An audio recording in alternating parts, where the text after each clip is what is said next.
नवरात्रि की कथा।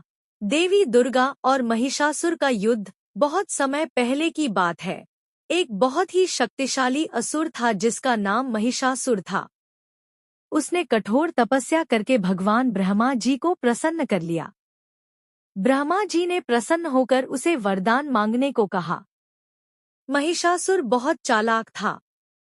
उसने वरदान मांगा कि मेरी मृत्यु किसी भी देवता, दानव या पुरुष के हाथ से न हो। ब्रह्मा जी ने उसे यह वरदान दे दिया। वरदान पाते ही महिषासुर अहंकारी हो गया। उसने अपनी शक्ति का गलत इस्तेमाल करना शुरू कर दिया। उसने सबसे पहले धरती पर हाहाकार मचाया और फिर स्वर्ग पर हमला कर दिया। उसने इंद्रदेव को हराकर स्वर्ग पर भी अपना अधिकार कर लिया। सभी देवता परेशान होकर त्रिदेव यानी ब्रह्मा, विष्णु और महेश, शिव जी के पास मदद के लिए पहुंचे। देवताओं की परेशानी देखकर त्रिदेवों को बहुत क्रोध आया। उनके क्रोध से एक दिव्य ऊर्जा निकली और उस ऊर्जा ने एक देवी का रूप ले लिया। यही देवी माँ दुर्गा कहलाईं। सभी देवताओं ने माँ दुर्गा को अपने अपने सबसे शक्तिशाली अस्त्र शस्त्र दिए। भगवान शिव ने त्रिशूल, भगवान विष्णु ने सुदर्शन चक्र और भगवान इंद्र ने वज्र दिया। इसके बाद माँ दुर्गा महिषासुर से युद्ध करने गईं। माँ दुर्गा और महिषासुर के बीच 9 दिनों तक भयंकर युद्ध चला। महिषासुर अपनी मायावी शक्तियों से अलग अलग रूप बदलता रहा, लेकिन माँ दुर्गा ने उसके हर रूप को परास्त कर दिया। 10वें दिन माँ दुर्गा ने अपने त्रिशूल से महिषासुर का संहार कर दिया। इसीलिए हम इन 9 दिनों को नवरात्रि के रूप में मनाते हैं।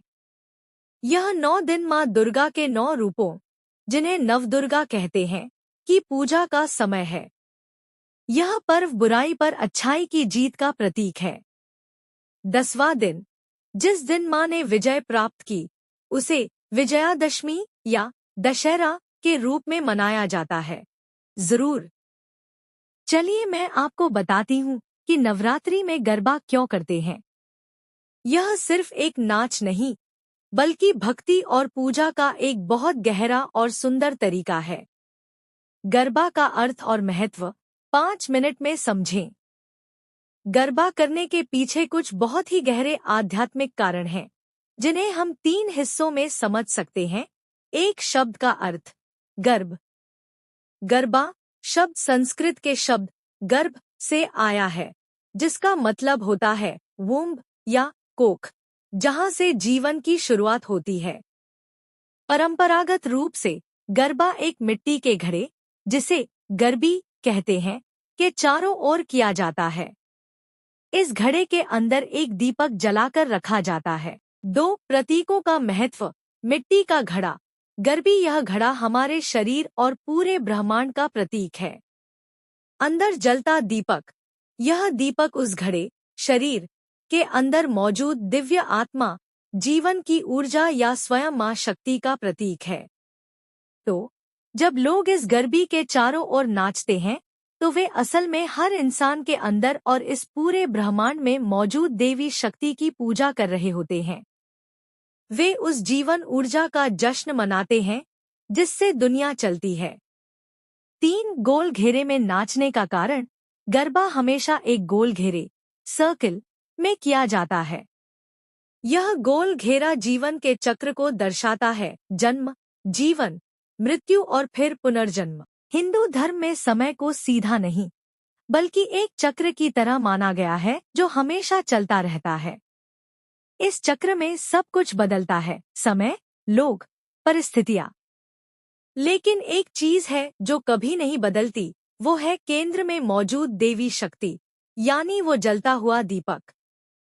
इसलिए गोल गोल घूमकर नाचना यह सिखाता है कि भले ही दुनिया चलती और बदलती रहे, हमारी भक्ति और ध्यान हमेशा उस एक स्थिर, दिव्य शक्ति पर केंद्रित रहना चाहिए।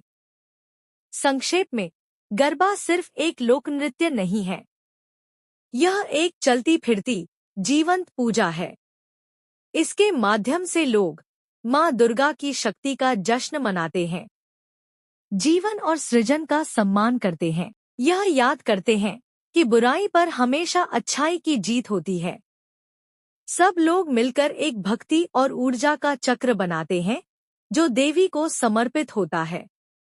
इसीलिए गरबा नवरात्रि का एक अभिन्न अंग है जो भक्ति, उत्सव और आध्यात्मिकता को एक साथ जोड़ता है।